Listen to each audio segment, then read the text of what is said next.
बोलो ना, घर की बात अदालत में जाएगी, इज्जत खराब हो जाएगी। ऐसे दोनों उठ करके मेरे पास आ जाना, मैं ऐसे केसों का न्यायाधीश बनने को तैयार हूं, कोई फीस नहीं लूंगा, कोई फीस नहीं। गर्व करूंगा मैं कि मैं ऐसे भक्तों का गुरु हूं जो दोनों में इतनी मर्यादा है। हम तो फिर महाराज जी आप क्या करोगे, अब तो मत पूछो ये फैसला मेरे ऊपर छोड़ दो। क्या मजा आएगा, दोनों को गुरु के हाथ का प्रसाद मिलेगा, दोनों को गुरु के हाथ से मिलेगा, क्या मजा आ जाएगा। गुरुओं से अपनी बात मत मनवाओ। हर व्यक्ति गुरुओं को चाह रहा है, किन गुरुओं को, जो हमारे पक्ष में बोले। आज सब सत्यानाश इसी में हो रहा है। अभी प्रवचनों में जब चलते थे ना, अभी कुछ साल पहले, हर व्यक्ति निश्चय वाला निश्चयिया को बुलाएगा, व्यवहार वाला, यानी कोई जिनवानी नहीं सुन रहा है। हर व्यक्ति अपनी बात पर सील लगवाना चाहता है, हमारे अनुकूल जो बात सुनाएगा वही ठीक है।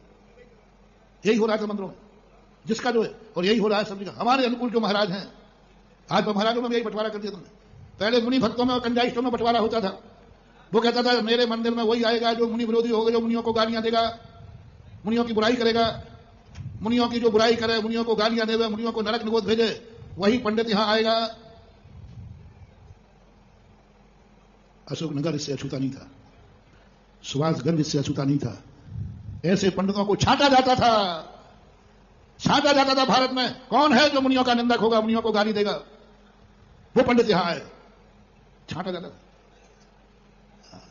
मुझे छुपाने का प्रयास मत करना, मेरे सामने सब नंगे बैठे हो बेटा, क्योंकि मैं एक एक नस जानता हूं। अशोकनगर सन 1987 से 86 से मैंने सब नंगा नाच देखा है। तुम दिगंबर मुनि को तो आज देख रहे हो, यहां तो पता नहीं कैसे कैसे नंगे नाच हुए हैं। मुनियों के प्रति क्या हुए, और व्यवहार को पसंद करता है, ये प्रवचन नहीं मानूंगा। हर व्यक्ति आज अपने पसंद कर, आज मुनियों में ही हो रहा है। मुनियों के बंटवारे हो गए, किस मुनि से हमारी पड़ती है। बस हमें वो चाहिए जो दूसरे मुनि को गालियां दे रहा हो, निंदा कर रहा हो, जम की बुराई कर रहा हो, वो मुनि तुम्हारा बाप है। कुछ गलत बोल रहे हो तो शाम को जिज्ञासा कर लेना, और क्या करोगे। मेरे पास प्रमाण है, कोई मुनि भक्ति नहीं रही, कोई मुनियों के प्रति भक्ति नहीं, सब बदमाशी कर रहे हैं। सब का बहुत सारे, पूरे तो नहीं, जिनको मुनि धर्म से कोई लेना देना नहीं, हमारे पक्ष का मुनि सब अपनी तो कर जा रहे हैं। हमारे लिए जो हमारी सत्ता हुकूमत को कायम करे वही सच्चा गुरु है, जो हमारे पद को सुरक्षित करे, हमारी प्रशंसा करे, हमें मान सम्मान देवे, बस वही सच्चा फिर गुरु नहीं। अरे आप तो भगवान हैं, और चलो चलो के झाड़ पे 99% मुनि भक्तों का आज बंटवारा हो चुका है। हर मुनि भक्त, हर नहीं मतलब प्राय मुनि भक्त, अच्छे अच्छे मुनि भक्त मुनि विरोधी तैयार करते हैं। उन मुनि के पास यदि कोई सपोर्ट दे दीजिए, एक मुनि दूसरे मुनि का विरोधी कर रहा है और इससे तुम्हारी पड़ती नहीं, क्योंकि इसने तुम्हें पद दिया नहीं, तुम्हारी गली नहीं, तो वो सबसे पहले उन्हीं मुनि का पाया जाएगा। इन मुनि का विरोधी कौन मुनि है, वे सारे के सारे वहां पाए जाएंगे। यदि झूठ बोल रहा हूं तो अभी अशोकनगर में अभी भी ऐसे लोग हैं।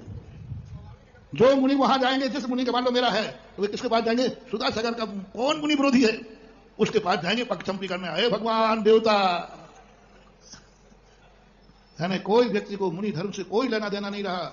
हर व्यक्ति अपनी बात मनवाना चाह रहा है। मेरे अनुसार जो हो वही सच्चा मुनि है, चाहे वो कितना भी भ्रष्ट मुनि क्यों ना हो।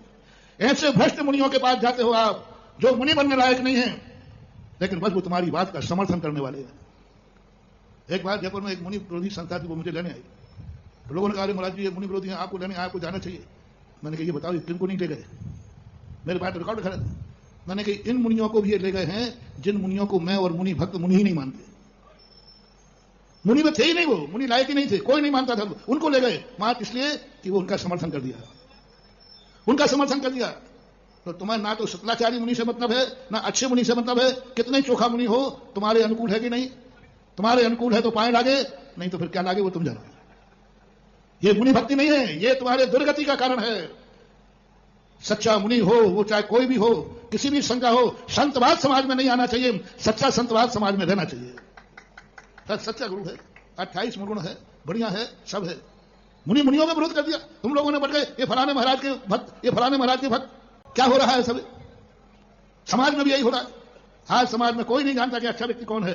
हर व्यक्ति पार्टी मानता है, हमारी पार्टी का कौन है, चाहे वो गधा क्यों ना हो, गधा क्यों ना हो, बस हमारा पक्ष का है कि नहीं। आप लोग चुनाव आदि लड़ते हो, योग्यता देख के लगते हो कि समर्थन देख के, क्या देखे, पार्टी का है। कभी उद्धार नहीं होने वाला। सुधार करो, ये श्री मर्यादा पुरुषोत्तम राम ने कहा। शत्रुघ्न कहता आप क्या करें, भैया पीछे हटने वाले नहीं। अब लक्ष्मण और भरत की तरफ देखता है, बोले बेटा तू ही फंस, मैं तो निपट गया। हमारे तो 14 वर्ष तक वनवास में साथ रहना सफल हो गया। लक्ष्मण कहता है देखा 14 वर्ष यदि मैं साथ नहीं रहता ना तो आज मुझे भी ऐसे ही कटघरे में खड़ा होना पड़ता, ऐसे ही कटघरे में खड़ा होना पड़ता। लेकिन 14 वर्ष में साथ रहा तो मैंने तो कह दिया भैया देखो आप समझो वनवास तो आपको हुआ था लेकिन मैं आपके बिना जी नहीं सकता था। जब मैं वनवास में आपको नहीं छोड़ सका तो अब जिंदगी में क्या छोड़ेंगे? यदि मेरा मरना देखना है तो भाई आप कर दो अलग, मेरी तो मौत मिलेगी, मिरास मिलेगी। रामचंद्र हाँ ये छोकरा है तो सही मेरा। तो लक्ष्मण शत्रुघ्न मैं तो निपट गया, 14 वर्ष का वनवास का कष्ट आज मुझे मुसीबत से तू फंसेगा, अब तू क्या बहाना बनाएगा? तुम कहोगे रामचंद्र के बिना नहीं जी सकेंगे तो 14 वर्ष कैसे जिंदा रहा? लेकिन शत्रुघ्न तो शत्रुघ्न था, वो भी दशरथ नंदन था। उसने कहा भैया ठीक है मैं राजा बनूंगा। पूरी सभा स्तब्ध हो गई, मैं राजा बनूंगा रामचंद्र को। अब रामचंद्र कहां का बनूंगा ये भी मुझे अधिकार होना चाहिए। रामचंद्र तुझे ही तो दे रहा हूं, आप निर्णय नहीं करोगे कि मैं कहां का बनूंगा। तो सब लोग और खुश हो गए, हाँ शत्रुघ्न मांग रहे तो अयोध्या का मांगना, इससे मतलब नहीं मैं चाहे अयोध्या का बनूं चाहे कहूंगा, ये निर्णय मेरे ऊपर छोड़ा जाए। रामचंद्र का स्वीकार है। बोल कहां का राजा बनेगा? अयोध्या का कहे तो अयोध्या का बनाऊंगा। बोले आप तो पहले वचन दो, बड़े लोगों का कोई भरोसा नहीं कब मुकर जाए, अभी हाथ मुकर जाओगे तो सारे लोग आपके पक्ष में, मेरे में तो कुछ नहीं। समर्थ को नहीं दोष गुसाई, सबके सामने कहो कि मैं जहां का राज मांगूंगा वहां का मिलना चाहिए। सबने कह दिया हाँ शत्रुघ्न जहां का राज चाहेगा वहां मिलेगा। शत्रुघ्न दोष घोषणा करता है मथुरा का राज मुझे मिलना चाहिए, मैं मथुरा का राजा बनूंगा। बस आप भैया आपका संकल्प है तो मेरा भी है, तुम जिस बाप के हो उसी बाप का मैं हूं, मैं मथुरा का राजा बनूंगा। रामचंद्र जी कहते कि मथुरा तो अपने राज्य में आते ही नहीं, मथुरा तो अयोध्या के राज्य में आते नहीं, बंटवारा कहां हुआ? बोले मैं अयोध्या को कैसे बंटने दूं? आपने ये कहा था कि मेरा हर भाई राजा बनेगा, मैंने आपकी आज्ञा का पालन, मैं मथुरा का राजा बनूंगा।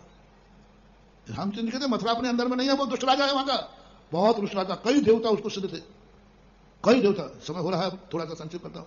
बहुत खूंखार राजा था, क्या जनता के साथ अत्याचार करता था, क्या उसकी नीतियां थी, कोई भी वहां सुरक्षित नहीं था। पूरे मथुरा का राजा, तुझे मालूम है वो कितना खूंखार है? रावण से भी ज्यादा बलशाली है, बहुत खूंखार है वो। कैसे जीतेगा तू उसको? जीत ही नहीं सकता।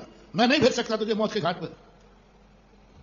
भैया रघुवत रीत सदा चली जाई प्राण जाए, आपने वचन दे दिया है राजा बनूंगा, लेकिन मेरा भी वचन है कि मैं बनूंगा तो मथुरा का। यहां प्रसंग ये कहना चाहता हूं, अपनी इच्छा से भी लोग पद लेते हैं, अपनी इच्छा से भी पद बन लेना चाहिए, कोई बाधा नहीं है। लेकिन कब? जब कहीं अत्याचार हो रहा हो, धर्म का नाश हो रहा हो, क्रिया का विध्वंस हो रहा हो, जनता पर अत्याचार हो रहा हो, तो ऐसे समय पर अच्छे लोगों को आकर के अपने मुंह से राजगद्दी मांग करके बैठ जाना चाहिए। ये दुर्गति का कारण नहीं है, ये न्याय का कारण है। जितने भारत के राजाओं ने, पांडवों ने जो युद्ध लड़ा, बोलो हस्तिनापुर की राजगद्दी के लिए लड़ा कि न्याय के लिए लड़ा? अन्यायी था वो। वहां मीटिंग में हुई, यदि दुर्योधन भी न्यायी हो जाता है तो हमारा भाई है वो बैठेगा, लेकिन वो अन्याय कर रहा है। अन्याय पे अन्याय का दादागिरी मचा रखी है, हिटलर शाही मचा रखी है। भाई में शकुनी मामा जैसे दुष्ट लोगों के कहने में आ रहा है, दुष्ट लोगों के कहने में चल रहा है। ऐसे राजा को हटाना ही जरूरी है और धर्मराज को बैठना जरूरी है। बस इस बात पर धर्मराज युद्ध के लिए तैयार हुए और दुर्योधन शत्रुघ्न ने राज मांगा, लोग कहने लगे। तब क्या प्रशंसा की है पूज्य रविशंकर आचार्य महाराज ने कि अच्छे लोगों को जब अन्याय हो रहा हो तो अच्छे लोगों को चुप भी नहीं बैठना चाहिए। अपने मुंह से राजगद्दी मांगना पड़े तो मांग लेना चाहिए, लेकिन किसके लिए? राजा बनने के लिए नहीं, न्याय के लिए। और भैया आप अयोध्या के राजा बना चुके हैं, आपने कहा था हम बन जाएंगे तो आप यहीं रहोगे, मैं अकेला जाऊंगा। रामचंद्र नहीं, अयोध्या की सेना रहेगी। अयोध्या की सेना अयोध्या राज्य के लिए, दूसरे राज्य के लिए नहीं।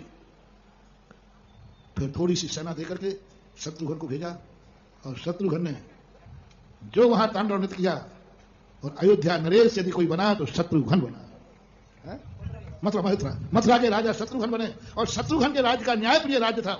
जैसे युद्ध जीता, वहां जो सामने वाला देवता था वो था, उसके देवता नाराज हो गए। उस समय देवता आते थे, जैसे उनका राजा, नाम उसका ध्यान, काल संबर कोई नाम था ऐसा, वैष्णव दर्शन में ये सब में है। और वहां जाकर के बहुत बड़ी स्थिति, उनके देवता नाराज हो गए, पूरे नगर में महामारी फैला दी, लोग मर रहे हैं फटाफट, प्लेग जैसी बीमारी।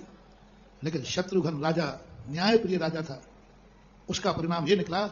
उसी समय आकाश से सप्त ऋषि, जो अपने यहां पर से थे ना सप्त ऋषि, सप्त मुनिराज जैसे ही युद्ध जीता, महामारी फैली, 2 या 3 दिन सप्त ऋषि मुनिराज आ गए और 7 मुनिराजों ने जैसे ही मथुरा में प्रवेश किया, महामारी भाग गई। पुण्य का प्रताप देखना। और महामारी ऐसे भागी क्योंकि उनके महाराज के सामने कौन टिकता।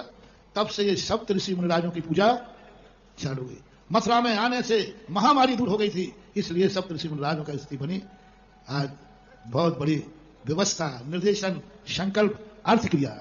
मूल प्रसंग क्या चल रहा था, आप क्या कर रहे हो इससे मतलब नहीं, आपका उद्देश्य संकल्प क्या है। समय हो गया, इसी को और अपन थोड़ा सा आएगा तो समझाऊंगा। महावीर